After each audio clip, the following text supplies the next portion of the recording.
지금 일본 전역이 술렁이고 있습니다. 한일전을 앞둔 기자회견에서 일본 대표팀 감독이 한국 축구 선수를 향해 리더가 아니라 운이 좋은 선수일 뿐이라며 조롱했는데요. 하지만 단 48시간 만에 상황은 완전히 뒤집혔습니다. 비난 78%에서 존경 91%로 반전된 여론, 그리고 고개 숙인 일본 감독. 그러나 이 모든 변화를 만든 건 단 한마디의 말도 없는 침묵이었습니다. 과연 그 90분 동안 어떤 일이 벌어졌고 일본이 두려워한 태도의 힘은 무엇이었을까요? 안녕하세요. 저는 한국 축구 대표님 리더 손현우입니다. 그는 리더가 아닙니다. 그냥 운이 좋은 선수일 뿐이죠. 도쿄 기자회견장 다케하라 감독의 입에서 튀어나온 문장이었어요. 통역기를 통해 한국어로 전환되는 0.8초 동안 제 심장은 2번 뛰었습니다.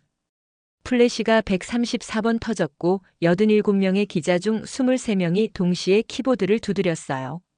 냉방이 가동 중인 실내 온도는 섭씨 24도였지만 제 등에는 땀이 맺혔습니다.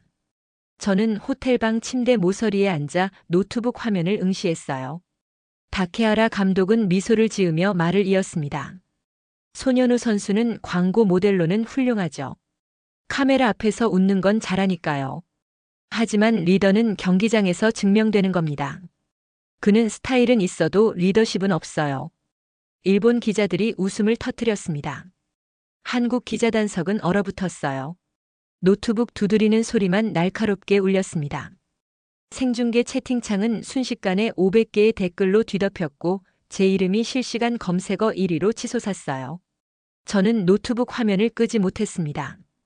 다케하라 감독의 입술이 움직일 때마다 제 손가락 끝이 떨렸죠. 그의 마지막 한마디가 제 귓속을 파고들었습니다. 리더는 입이 아니라 실력으로 증명하는 겁니다. 손현우 선수가 그걸 할 수 있을까요? 저는 의심스럽습니다.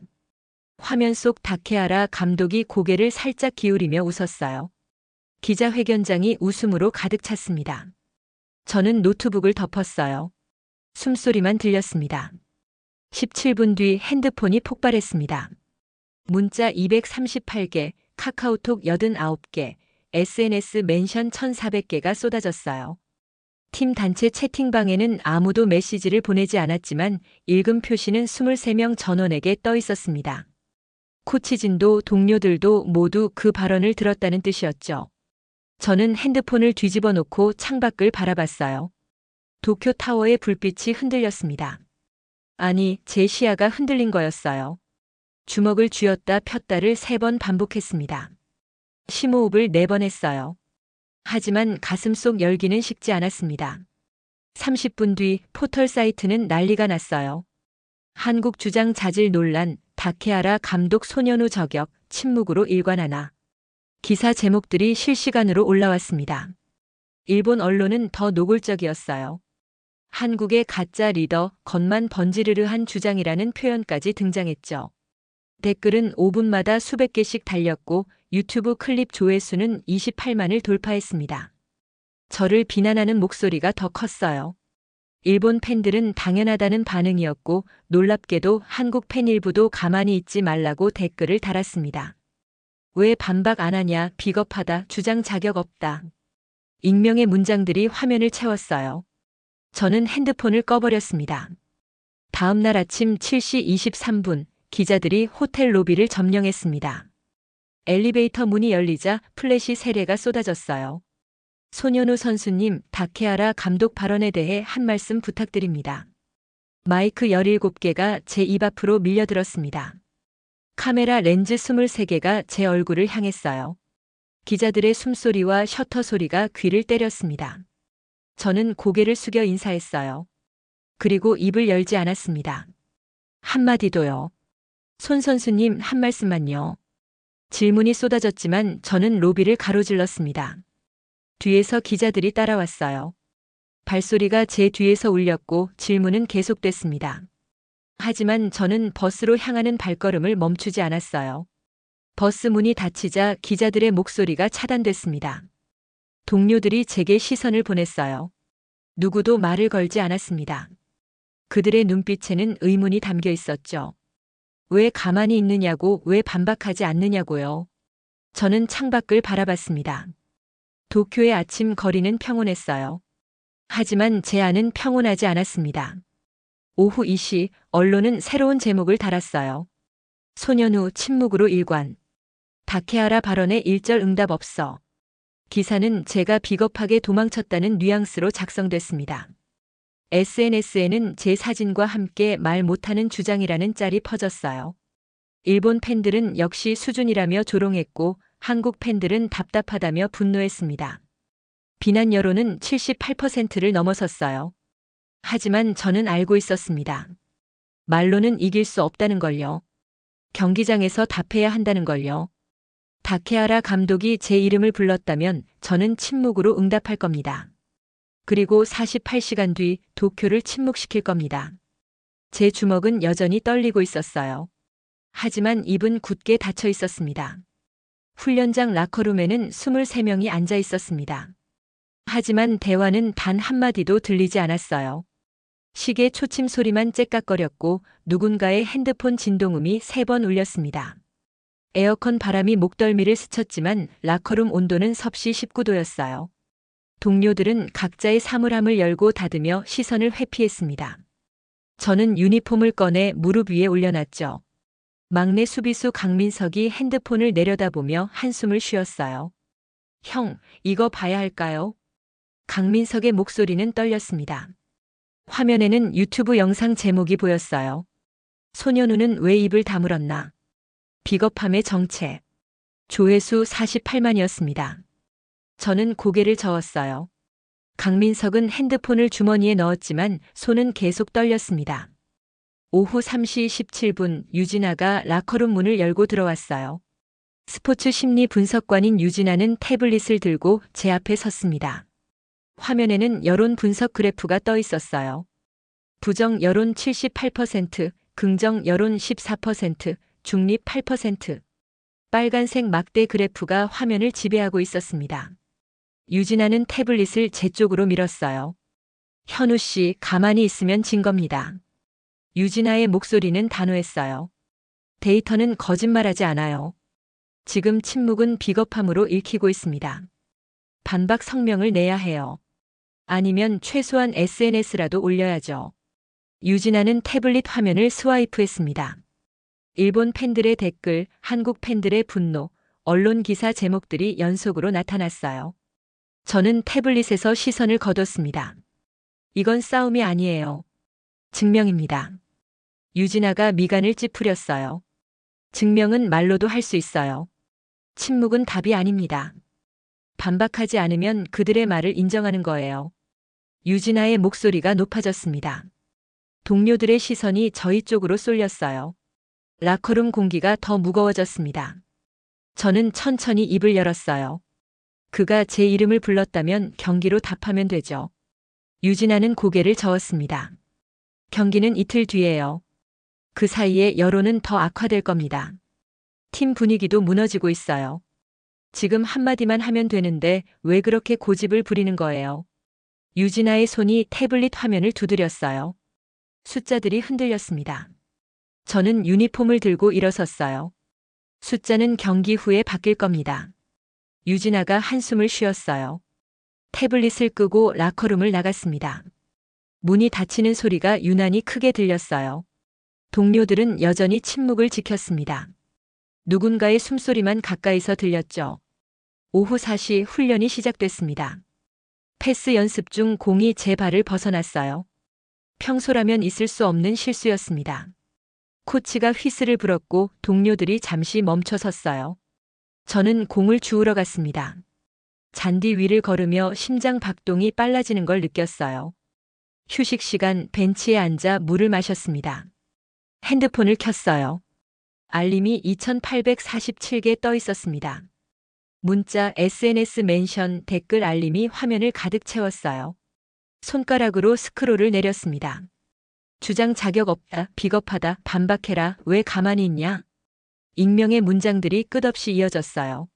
저는 SNS 앱을 삭제했습니다. 삭제 확인 버튼을 누르는 손가락이 떨렸어요. 앱 아이콘이 화면에서 사라졌습니다.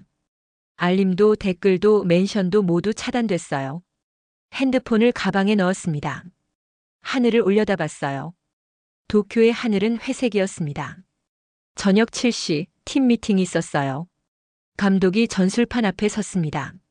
내일 훈련 일정을 설명했지만 저는 집중할 수 없었어요. 동료들의 시선이 느껴졌습니다. 그들이 뭘 생각하는지 알았어요. 주장이 흔들리면 팀도 흔들린다는 걸요. 하지만 저는 표정을 바꾸지 않았습니다. 미팅이 끝나고 복도를 걸었어요. 뒤에서 발소리가 들렸습니다. 돌아보니 중원 미드필더 박성진이 서 있었어요. 박성진은 주머니에 손을 넣은 채 저를 바라봤습니다. 형, 괜찮아요? 박성진의 목소리는 조심스러웠어요. 저는 고개를 끄덕였습니다. 박성진은 더 이상 묻지 않았어요. 그냥 어깨를 두드리고 지나갔습니다. 밤 11시 호텔 방으로 돌아왔습니다. 침대에 누워 천장을 바라봤어요. 에어컨 소리만 방 안을 채웠습니다. 다케하라 감독의 목소리가 귓속에서 맴돌았어요. 리더는 입이 아니라 실력으로 증명하는 겁니다. 주먹을 쥐었다 폈다를 5번 반복했습니다. 창밖으로 도쿄 타워가 보였어요. 불빛이 깜빡이고 있었습니다. 48시간 뒤 경기장에서 답하겠다고 다짐했어요. 말이 아니라 플레이로요. 침묵이 가장 강한 반박이 될 거라고 믿었습니다. 눈을 감았어요. 하지만 잠은 오지 않았습니다. 다음 날 아침 훈련장, 온도계는 섭씨 16도를 가리켰습니다. 23명의 선수 중 19명이 평소보다 5분 일찍 도착했어요. 하지만 아무도 스트레칭을 시작하지 않았습니다. 라커룸에서 나오는 발소리는 평소보다 조용했고 인사는 고갯짓으로만 이루어졌어요. 공기는 무거웠습니다. 저는 필드 중앙으로 걸어가며 잔디의 감촉을 느꼈어요. 이슬이 축구와 밑창에 스며들었습니다. 코치가 휘슬을 불었어요. 패스 훈련이 시작됐습니다. 하지만 공의 속도가 평소보다 느렸어요. 동료들의 퍼스트 터치가 길어졌고 패스 정확도는 73%까지 떨어졌습니다. 중원 미드필더 박성진이 공을 놓쳤어요. 수비수 김준호의 패스가 2m나 빗나갔습니다. 코치가 다시 휘슬을 불었지만 목소리에는 힘이 없었어요. 저는 동료들의 표정을 읽었습니다. 그들은 경기가 아니라 여론에 집중하고 있었어요. 다케하라 감독의 발언이 쏟아지는 비난이 침묵하는 주장이 그들의 머릿속을 채우고 있었습니다. 발이 무거웠고 시선은 흔들렸어요. 패스를 주고받는 속도는 점점 더 느려졌습니다. 오전 10시 47분 실전 연습이 시작됐어요. 막내 공격수 강민석이 제게 공을 넘겼습니다. 저는 원터치로 전방으로 밀어줬어요. 강민석이 달려갔지만 볼 컨트롤에 실패했습니다. 공이 터치라인을 벗어났어요. 강민석의 얼굴이 창백해졌습니다. 손으로 얼굴을 감쌌어요. 죄송합니다, 형. 강민석의 목소리가 떨렸어요. 저는 그에게 다가갔습니다. 강민석은 고개를 들지 못했어요.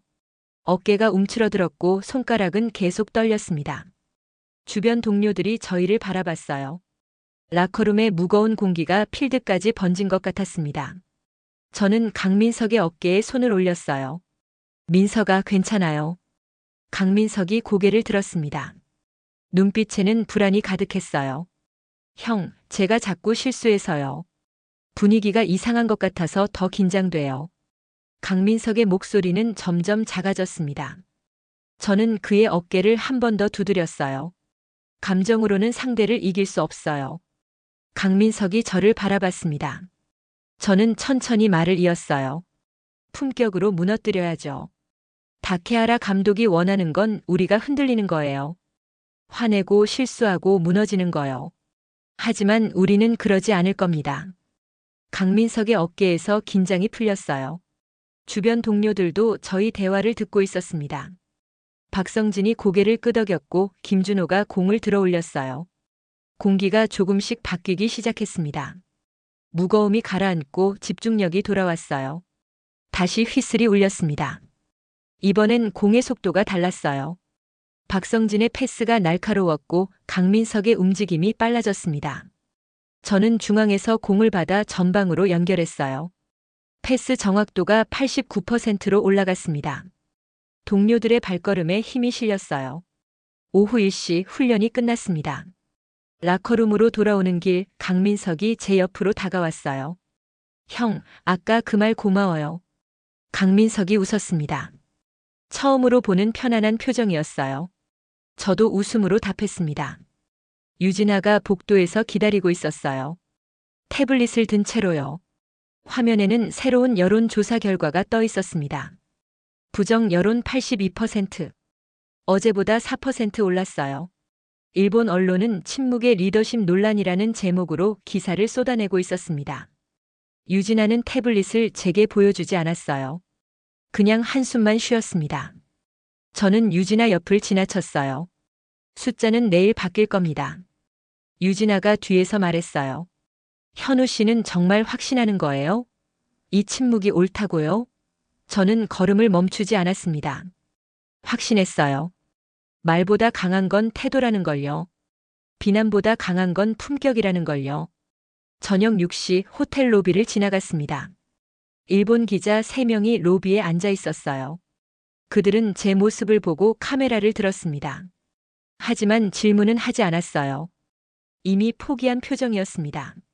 저는 고개를 숙여 인사했어요. 그리고 엘리베이터로 향했습니다. 방으로 돌아와 창밖을 바라봤어요. 도쿄의 밤하늘에 별은 보이지 않았습니다. 하지만 도쿄타워의 불빛은 여전히 깜빡이고 있었어요. 내일이면 경기예요. 48시간의 침묵이 끝나는 순간이죠. 저는 축구화 끈을 다시 묶었습니다. 한 번, 두 번, 세 번. 단단하게요. 경기 시작 3분 전 도쿄 국립경기장 관중석에는 8만 2천 명이 앉아 있었습니다. 함성은 아직 터지지 않았지만 공기는 이미 진동하고 있었어요. 스피커에서 흘러나오는 음악 소리는 데시벨 95를 넘었고 필드 위 조명은 눈이 부셨습니다. 제 심장은 분당 112회 뛰었어요. 손바닥에는 땀이 맺혔고 축구화 안쪽이 발가락을 조였습니다. 터널을 나서는 순간 함성이 폭발했어요. 일본 팬들의 응원가가 경기장을 채웠습니다. 붉은색 유니폼을 입은 관중들이 일제히 일어섰어요. 깃발이 흔들렸고 북소리가 울렸습니다. 한국 팬석은 3천 명 규모였지만 그 함성은 8만 명의 함성에 묻혔어요. 제 옆으로 강민석이 지나갔습니다. 그의 발걸음이 평소보다 빨랐어요. 전반 5분 일본의 첫 공격이 시작됐습니다. 일본 공격수가 측면을 파고들었어요. 크로스가 올라왔고 우리 수비수 김준호가 헤딩으로 걷어냈습니다. 하지만 공은 일본 미드필더에게로 갔어요. 다시 슈팅이 날아왔습니다. 골키퍼가 펀칭으로 막아냈어요. 관중석 함성이 더 커졌습니다. 전반 12분 우리에게 프리킥 기회가 왔어요. 저는 공 앞에 섰습니다. 거리는 골문에서 28m였어요. 주심의 휘슬이 울렸습니다. 저는 3걸음 뒤로 물러났어요. 심호흡을 2번 했습니다. 도움닫기를 시작했어요. 공을 찼습니다. 공은 골문 왼쪽 상단으로 휘어져 갔어요.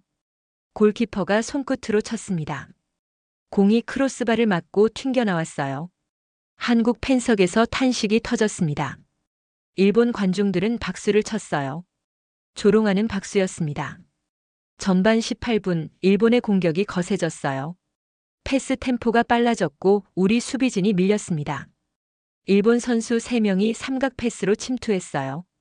우리 수비수 2명이 막으려 했지만 공간이 열렸습니다. 위험했어요. 저는 뒤로 달렸습니다. 하지만 거리는 좁혀지지 않았어요. 전반 23분 일본 미드필더가 페널티 박스 앞에서 공을 잡았습니다. 킥 모션이 들어왔어요. 우리 수비수가 몸을 날렸지만 늦었습니다. 공이 골키퍼 왼쪽으로 날아갔어요. 골키퍼가 손을 뻗었습니다. 손끝에 닿았어요. 하지만 공의 속도를 죽이지 못했습니다. 골망이 흔들렸어요. 골. 경기장이 폭발했습니다. 8만 2천 명이 동시에 일어섰어요. 함성이 귀를 찢었습니다. 일본 선수들이 코너로 달려가 세리머니를 했어요. 관중석에서는 붉은 깃발이 물결처럼 흔들렸습니다. 스피커에서 골 음악이 울려 퍼졌어요. 데시벨은 120을 넘었습니다. 저는 중앙으로 걸어가며 숨을 고르려 했어요. 하지만 숨이 잘 쉬어지지 않았습니다. 심장이 목까지 치밀어 올랐어요. 동료들의 표정이 굳었습니다. 강민석이 잔디를 손으로 쓸었고 박성진은 허리에 손을 얹은 채 하늘을 올려다봤어요. 전광판에 1대0이 떠올랐습니다. 카메라가 벤치를 비췄어요. 대형 스크린에 다케하라 감독의 얼굴이 클로즈업 됐습니다. 그는 미소를 짓고 있었어요. 여유로운 미소였습니다. 코칭 스태프와 하이파이브를 나눴어요. 관중석이 다시 한번 함성을 질렀습니다. 해설 부스에서 일본 해설위원의 목소리가 들렸어요. 경기장 스피커를 통해 새어나온 음성이었습니다. 역시 냉정한 팀이 강합니다. 감정에 휘둘리지 않는 일본의 축구가 빛을 발하고 있어요. 손현우 선수는 어떻게 이 상황을 타개할까요? 조롱이었습니다. 한국 팬석에서 응원가가 흘러나왔어요. 하지만 그 소리는 일본 관중의 함성에 묻혔습니다. 3,000명의 목소리는 8만 명 앞에서 작았어요. 저는 동료들을 둘러봤습니다. 그들의 눈빛이 흔들리고 있었어요. 전반 27분, 일본이 다시 공격했습니다. 우리는 수비에 급급했어요. 공을 잡아도 연결이 끊겼습니다. 패스 미스가 3번 연속 나왔어요. 일본 팬들이 야유를 보냈습니다. 휘슬 소리와 조롱하는 박수 소리가 섞였어요. 전반 34분, 일본의 추가 득점 기회가 왔습니다. 공격수가 1대1 찬스를 잡았어요. 하지만 골키퍼가 몸을 날려 막았습니다. 코너킥이 주어졌어요. 일본 선수들이 페널티 박스 안으로 몰려들었습니다. 공이 올라왔고 헤딩 슈팅이 나왔어요. 공이 골문 바로 옆을 스쳐 지나갔습니다. 관중석에서 아쉬움의 탄성이 터졌어요. 전반 43분 주심이 휘슬을 불었습니다. 전반전이 끝났어요. 1대0으로 일본이 앞서고 있었습니다. 저는 터널로 걸어갔어요. 뒤에서 일본 관중들의 함성이 들렸습니다. 승리를 확신하는 함성이었어요. 라커룸으로 들어갔습니다. 동료들은 말이 없었어요. 물을 마시는 소리, 숨 고르는 소리만 들렸습니다. 감독이 전술판 앞에 섰지만 아무도 고개를 들지 않았어요. 분위기는 무너져 있었습니다. 저는 창밖을 바라봤어요. 도쿄의 하늘은 여전히 회색이었습니다. 하지만 제 안에서는 뭔가가 끓어오르고 있었어요. 지금은 웃지만 끝은 다를 겁니다. 주먹을 쥐었어요. 후반전이 기다리고 있었습니다. 후반전 휘슬이 울렸습니다. 제 심장은 분당 127회로 뛰고 있었어요. 필드 위 온도는 섭씨 22도였지만 유니폼 안쪽은 땀으로 젖어 있었습니다. 일본 관중 8만 2천 명의 함성이 경기장을 가득 채웠어요. 전광판에는 여전히 1대0이 빛나고 있었습니다. 저는 중앙에서 공을 바라봤어요. 후반 7분, 일본의 공격이 이어졌습니다. 측면 침투, 크로스, 헤딩 슈팅. 우리 골키퍼가 신들린 선방으로 막아냈어요. 하지만 공은 다시 일본에게로 갔습니다. 우리 수비진은 숨이 차 있었어요. 김준호의 발걸음이 무거웠고 강민석은 계속 뒤를 돌아봤습니다. 후반 14분, 우리에게 첫 기회가 왔어요. 박성진이 중원에서 공을 끊어냈습니다. 빠르게 전방으로 연결했어요. 저는 달렸습니다. 일본 수비수 2명이 따라붙었어요. 공이 제 발 앞으로 왔습니다. 터치, 드리블, 다시 터치. 수비수 하나를 제쳤어요. 페널티 박스 앞까지 왔습니다. 슈팅을 시도했어요. 공은 골키퍼 정면으로 날아갔습니다. 골키퍼가 잡았어요. 일본 관중들이 박수를 쳤습니다. 조롱하는 박수였어요. 저는 뒤로 물러나며 호흡을 가다듬었습니다. 후반 22분, 동료들의 움직임이 느려졌어요. 패스가 끊겼고 볼 소유율은 37%까지 떨어졌습니다. 일본은 여유롭게 공을 돌렸어요. 관중석에서는 올레올레 구호가 터져나왔습니다. 공이 10번 이상 연결될 때마다 함성이 커졌어요. 우리는 공만 쫓아다녔습니다. 후반 28분 감독이 저를 불렀어요. 전방으로 더 올라가라는 신호였습니다. 저는 고개를 끄덕였어요. 포지션을 수정했습니다. 동료들도 대형을 바꿨어요. 강민석이 좌측으로 이동했고 박성진이 중앙으로 올라왔습니다. 후반 33분 그 순간이 왔습니다. 우리 수비수가 공을 끊어냈어요. 빠른 역습이 시작됐습니다. 박성진에게 공이 갔고 박성진은 저를 찾았어요. 공이 제 발 앞으로 굴러왔습니다. 일본 수비수 3명이 저를 에워쌌어요. 시야가 좁았습니다. 하지만 저는 강민석의 위치를 알고 있었어요. 왼쪽 측면 페널티 박스 모서리 부근이었습니다. 강민석이 달리고 있다는 걸 느꼈어요. 발소리가 아니라 공기의 흐름으로요. 저는 수비수들을 등진 채 공을 찼습니다. 뒤를 보지 않았어요. 노룩 패스였습니다. 공이 강민석에게로 정확히 떨어졌어요. 강민석이 트래핑 없이 직접 슈팅을 때렸습니다. 공은 골키퍼 오른쪽 상단으로 날아갔어요. 골키퍼가 손을 뻗었지만 닿지 않았습니다. 공이 골망을 흔들었어요. 골. 동점골이었습니다. 한국 팬석이 폭발했어요. 3,000명의 함성이 8만 명의 침묵을 뚫고 올라왔습니다. 강민석이 저를 향해 달려왔어요. 동료들이 우리를 감싸 안았습니다. 하지만 저는 주먹을 들지 않았어요. 함성도 지르지 않았습니다. 그냥 고개를 숙였어요. 동료들이 저를 흔들었지만 저는 표정을 바꾸지 않았습니다. 천천히 중앙으로 걸어갔어요. 일본 관중석이 조용해지기 시작했습니다. 카메라가 제 모습을 클로즈업했어요. 대형 스크린에 제 얼굴이 떴습니다. 무표정이었습니다. 해설 부스에서 일본 해설위원의 목소리가 들렸어요. 놀라운 어시스트입니다. 뒤도 보지 않고 정확히 연결했어요. 이건 감각이 아니라 계산입니다. 목소리에 떨림이 섞여 있었어요. 1대1 전광판 숫자가 바뀌었습니다. 후반 38분, 일본이 다시 공격했어요. 하지만 이번에는 달랐습니다. 우리 수비수들의 발걸음에 힘이 실렸어요. 패스를 끊어냈고 역습을 시도했습니다. 경기의 흐름이 바뀌고 있었어요. 일본 선수들이 초조해하기 시작했습니다. 후반 42분, 주심이 추가 시간 표지판을 들었어요. 5분이었습니다. 추가 시간 2분, 우리에게 프리킥이 주어졌어요. 골문에서 32m 거리였습니다. 저는 공 앞에 섰어요. 하지만 직접 차지 않았습니다. 박성진을 불렀어요. 박성진이 다가왔습니다. 작전을 속삭였어요. 박성진이 고개를 끄덕였습니다. 주심의 휘슬이 울렸어요. 저는 공을 건드렸습니다. 살짝만요. 박성진이 달려와 공을 강민석에게 연결했어요. 강민석이 페널티 박스 안으로 파고들었습니다. 일본 수비수가 따라붙었어요. 하지만 강민석은 공을 다시 저에게 돌려줬습니다. 저는 공을 받지 않았어요. 그냥 옆으로 비켜섰습니다. 공이 제 옆을 지나쳐 박성진에게로 굴러갔어요. 일본 수비수들이 혼란스러워했습니다. 0.3초의 빈틈이었어요. 박성진이 슈팅을 때렸습니다. 공이 골문 왼쪽 하단으로 파고들었어요. 골키퍼가 반응했지만 늦었습니다. 공이 골망을 울렸어요. 골. 역전골이었습니다.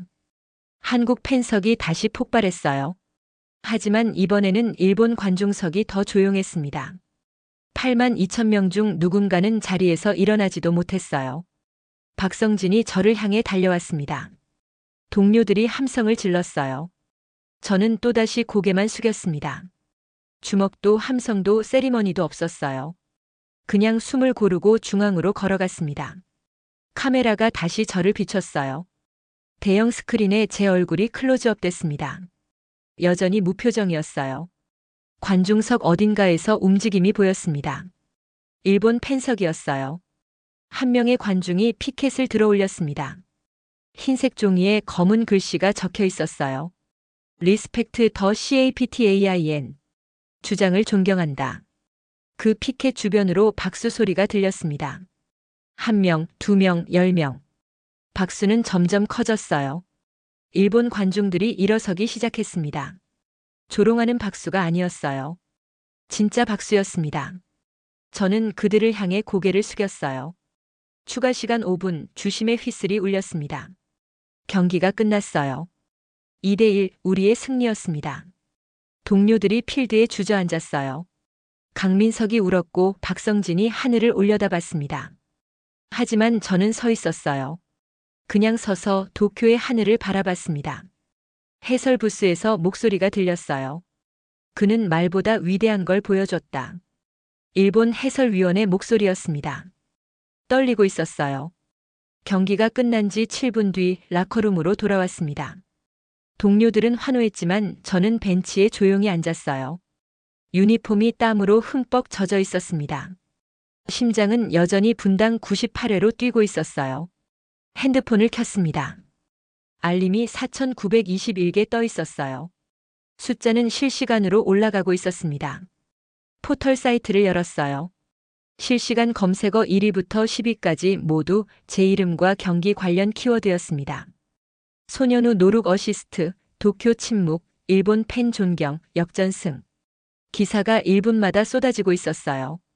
댓글은 초당 50개씩 달렸습니다. 15분 전만 해도 비난이 가득했던 댓글창이 바뀌었어요. 저 패스 미쳤다. 뒤도 안 보고 어떻게 저렇게 정확하게. 주먹도 안 드는 게 더 멋있어. 진짜 리더십이 뭔지 보여줬네. 댓글들이 화면을 채웠습니다. 비난은 사라지고 있었어요. 경기 종료 23분 뒤 유진아가 라커룸으로 들어왔습니다. 태블릿을 들고 있었어요. 화면에는 실시간 여론조사 그래프가 떠 있었습니다. 긍정 여론 67%, 부정 여론 21%, 중립 12%. 빨간색 막대가 무너지고 파란색 막대가 치솟고 있었어요. 유진아는 말없이 태블릿을 제게 보여줬습니다. 아직도 올라가고 있어요. 유진아의 목소리가 떨렸습니다. 경기 전 78%가 비난이었는데 지금은 67%가 존경이에요. 3시간도 안 됐어요. 유진아가 화면을 스와이프했습니다. 일본 SNS 반응, 한국 커뮤니티 반응, 언론 보도 제목들이 연속으로 나타났어요. 저는 화면을 응시했습니다. 숫자가 움직이고 있었어요. 긍정 여론이 69%를 넘어섰습니다. 실시간으로 올라가고 있었어요. 유진아가 한숨을 쉬었습니다. 제가 틀렸네요. 침묵이 답이었어요. 경기 종료 41분 뒤 기자회견장으로 이동했습니다. 복도를 걸으며 창밖을 봤어요. 도쿄의 저녁 하늘은 주황빛이었습니다. 기자회견장 문 앞에 섰어요. 안에서 플래시 터지는 소리가 들렸습니다. 문을 열었어요. 89명의 기자가 일제히 저를 바라봤습니다. 플래시가 200번도 넘게 터졌어요. 단상으로 걸어가는 15초 동안 셔터 소리만 울렸습니다. 마이크 앞에 앉았어요. 기자들의 눈빛이 달라져 있었습니다. 어제의 조롱은 사라졌어요. 첫 질문이 들어왔습니다. 소년우 선수님, 노룩 어시스트는 계획된 플레이였나요? 일본 기자였어요. 저는 마이크를 당겼습니다. 강민석 선수의 위치를 느꼈습니다. 팀을 믿었어요. 짧게 대답했습니다. 두 번째 질문이 이어졌어요. 다케하라 감독의 발언에 대해서는요? 한국 기자가 물었습니다. 기자회견장이 조용해졌어요. 모든 기자가 저를 응시했습니다. 저는 잠시 침묵했어요. 경기로 답했습니다. 더 이상 말이 필요 없었어요. 기자들이 메모를 멈췄습니다. 누군가 고개를 끄덕였어요. 그때 기자회견장 뒤쪽 문이 열렸습니다. 다케하라 감독이 들어왔어요. 코칭 스태프 2명과 함께였습니다. 기자들이 웅성거렸어요. 다케하라 감독이 제 옆자리로 걸어왔습니다. 앉았어요. 마이크를 당겼습니다. 플래시가 다시 터졌습니다. 다케하라 감독이 입을 열었어요. 소년우 선수에게 사과하고 싶습니다. 통역이 한국어로 전환됐습니다. 제 발언은 경솔했어요. 그는 진짜 리더였습니다. 기자회견장이 술렁였어요. 다케하라 감독은 말을 이었습니다. 그의 침묵이 내 전술보다 강했어요. 태도가 기술을 이겼습니다. 목소리가 떨렸어요. 저는 오만했고 그는 품격이 있었어요. 완패입니다. 다케하라 감독이 저를 향해 고개를 숙였습니다. 90도로요. 기자들의 셔터 소리가 폭발했어요. 플래시가 눈부셨습니다. 저는 다케하라 감독을 바라봤어요. 그의 어깨가 떨리고 있었습니다. 저도 고개를 숙였어요. 감독님, 좋은 경기였습니다. 다케하라 감독이 고개를 들었어요. 눈빛에는 존경이 담겨 있었습니다. 악수를 청했어요. 저는 그의 손을 잡았습니다. 기자회견장이 박수로 가득 찼어요. 경기 종료 2시간 47분 뒤 라커룸으로 돌아왔습니다. 유진아가 다시 태블릿을 보여줬어요. 긍정 여론 91%, 비난 78%에서 존경 91%로 역전됐습니다. 정확히 3시간 만의 일이었어요. 그래프는 더 이상 움직이지 않았습니다. 정점에 도달했어요. 저는 창밖을 바라봤습니다. 도쿄 타워의 불빛이 깜빡이고 있었어요. 핸드폰이 울렸습니다. 강민석의 메시지였어요. 형, 고마워요. 저는 답장을 보냈습니다. 우리가 함께 이긴 거야. 숫자는 거짓말하지 않았습니다. 침묵이 가장 강한 반박이었어요. 기자회견이 끝나고 34분 뒤 호텔 로비에 도착했습니다. 로비에는 152명의 사람들이 있었어요. 투숙객, 호텔 직원, 그리고 경기를 보고 찾아온 팬들이었습니다. 제가 들어서자 박수가 터져 나왔어요. 천천히 퍼지는 박수였습니다. 로비 조명은 따뜻했고 대리석 바닥에 발소리가 울렸어요. 저는 고개를 숙여 인사했습니다. 엘리베이터로 향하는 길 한 남자가 다가왔어요. 정장을 입은 50대 남성이었습니다. 일본인이었어요. 그는 90도로 허리를 숙였습니다. 제 앞에서 5초 동안 고개를 들지 않았어요. 저는 당황했습니다. 남자가 고개를 들었어요. 눈가에 주름이 깊었고 눈빛은 진지했습니다. 아름다운 경기였습니다. 일본어였지만 뜻은 알 수 있었어요. 남자는 다시 고개를 숙이고 돌아갔습니다. 엘리베이터 문이 닫히기 전까지 그의 뒷모습이 보였어요. 어깨가 축 처져 있었습니다. 방으로 돌아와 침대에 앉았어요. 핸드폰을 켰습니다. SNS는 여전히 뜨거웠어요.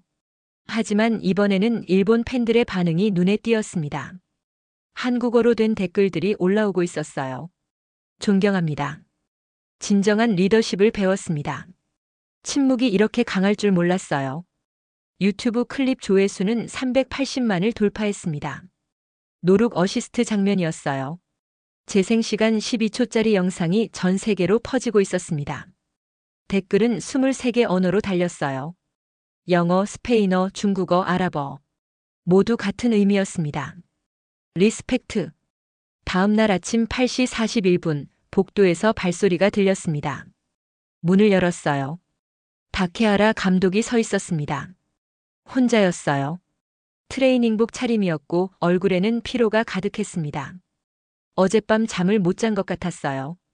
눈밑이 거뭇했고 어깨는 평소보다 처져 있었습니다. 들어가도 될까요?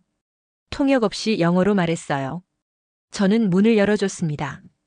다케하라 감독이 방 안으로 들어왔어요. 창가에 섰습니다. 도쿄 타워가 보이는 창이었어요. 한참을 말없이 서 있었습니다. 어제 제 발언을 사과하러 왔어요. 다케하라 감독이 돌아섰습니다. 얼굴에는 진심이 담겨 있었어요. 저는 교만했습니다. 리더십을 말로 판단하려 했죠. 하지만 당신은 태도로 증명했어요. 목소리가 떨렸습니다. 저는 27년 감독 생활 중 가장 큰 실수를 했습니다. 저는 고개를 저었어요. 감독님, 실수가 아니었어요. 저를 더 강하게 만들었습니다. 다케하라 감독이 눈을 깜빡였어요. 손으로 얼굴을 감쌌습니다. 어깨가 미세하게 떨렸어요. 저는 창밖을 바라봤습니다. 도쿄의 아침 하늘은 맑았어요. 감독님, 우린 그들을 이긴 게 아니에요. 저는 천천히 말했습니다. 다케하라 감독이 저를 바라봤어요. 우린 자신을 이긴 겁니다. 저는 분노를 이겼고 감독님은 교만을 인정하셨어요. 그게 진짜 승리죠. 다케하라 감독이 고개를 끄덕였습니다. 당신 말이 맞아요. 다케하라 감독이 악수를 청했어요. 저는 그의 손을 잡았습니다. 그의 손은 떨리고 있었어요.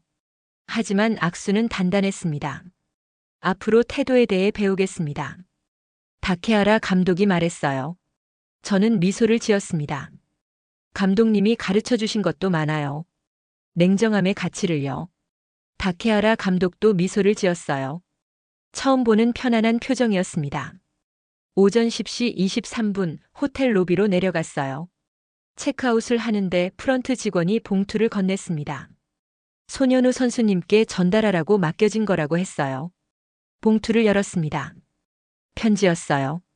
일본어로 쓰여 있었지만 하단에 영어 번역이 있었습니다. 어제 당신의 플레이를 보고 큰 감동을 받았습니다. 침묵이 이렇게 강할 수 있다는 걸 처음 알았어요. 저는 평생 말로만 살아왔습니다. 하지만 당신은 태도로 세상을 바꿨어요. 감사합니다. 도쿄의 한 아버지가 편지를 다시 봉투에 넣었어요. 가슴이 뜨거워졌습니다. 저는 창밖을 바라봤어요. 호텔 앞 거리에는 사람들이 지나다니고 있었습니다. 평범한 도쿄의 아침이었어요. 하지만 제게는 특별한 아침이었습니다. 버스로 공항으로 향했어요. 동료들은 웃고 떠들었지만 저는 조용히 창밖을 바라봤습니다. 도쿄타워가 점점 멀어졌어요. 핸드폰을 꺼냈습니다. 마지막으로 뉴스를 확인했어요. 다케하라 감독 침묵의 리더십 배워야라는 제목이 일본 주요 언론에 올라와 있었습니다. 기사는 어제 경기를 분석하며 태도의 중요성을 강조하고 있었어요. 한 문단이 눈에 들어왔습니다. 소년우는 말하지 않았지만 모든 것을 말했다. 침묵은 비겁함이 아니라 품격이었다. 핸드폰을 끄고 눈을 감았어요. 48시간의 침묵이 끝났습니다. 도쿄는 무릎을 꿇었고 세상은 태도의 힘을 배웠어요. 저는 아무 말도 하지 않았지만 모든 것을 증명했습니다. 버스 엔진 소리만 귓가에 울렸어요. 하지만 제 안은 고요했습니다. 경기가 끝나고 정확히 17일 뒤 제 핸드폰에 알림이 왔습니다. 유튜브 영상 조회수 3천만 돌파였어요. 어느 대학 교수가 경기 영상을 편집해 올린 리더십 강의였습니다. 제목은 침묵으로 증명한 리더십이었어요. 영상 길이는 8분 23초였고 댓글은 47만 개를 넘었습니다. 한국어, 일본어, 영어, 중국어, 태국어. 아시아 전역에서 반응이 쏟아지고 있었어요.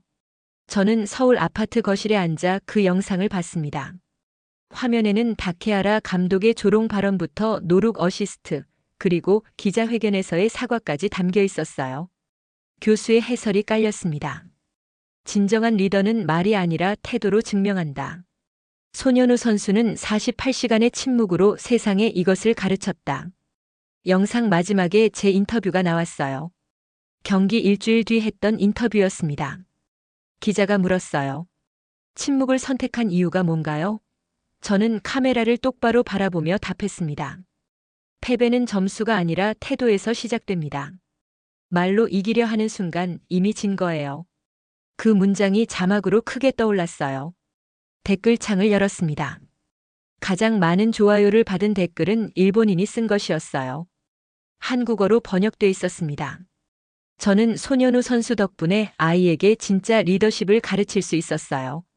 감사합니다. 핸드폰을 내려놓고 창밖을 바라봤습니다. 서울의 가을 하늘은 높았어요. 며칠 전 받은 이메일이 떠올랐습니다. 다케하라 감독에게서 온 메일이었어요. 짧은 내용이었습니다. 저는 이번 시즌을 마지막으로 은퇴합니다. 그리고 스포츠 윤리 연구소를 설립하려 해요. 첫 강의 주제는 태도의 힘입니다. 당신 덕분입니다. 저는 답장을 보냈었어요. 감독님의 용기가 더 대단합니다. 저는 그저 제 일을 했을 뿐이에요. 3시간 뒤 답장이 왔습니다. 아니에요. 당신은 세상을 바꿨어요. 저는 그걸 배우는 중입니다. 2달 뒤 도쿄에서 소식이 들려왔어요. 다케하라 감독이 설립한 스포츠 윤리 연구소가 문을 열었습니다. 첫 강의에 237명이 신청했어요. 대부분 감독과 코치들이었습니다. 뉴스에서 개소식 장면이 나왔어요. 다케하라 감독이 단상에 서서 말했습니다. 승리는 점수판이 아니라 태도에서 결정됩니다. 저는 그 장면을 보며 미소를 지었어요. 같은 날 한국축구협회에서 연락이 왔습니다. 청소년 대표팀 리더십 특강 요청이었어요. 날짜는 다음 주 목요일, 장소는 파주 트레이닝 센터였습니다. 저는 수락했어요. 23명의 청소년 선수 앞에 섰습니다. 그들의 눈빛은 빛나고 있었어요. 리더십은 목소리 크기가 아니에요. 저는 천천히 말을 시작했습니다. 태도입니다.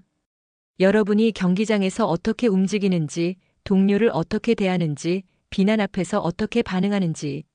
그게 리더십이에요. 한 선수가 손을 들었어요.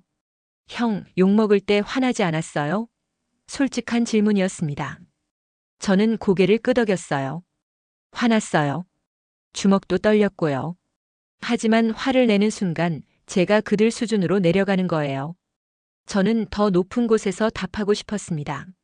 선수들이 메모를 했어요. 강의가 끝나고 한 선수가 다가왔습니다. 형, 저도 형처럼 될 수 있을까요? 어린 얼굴이었어요.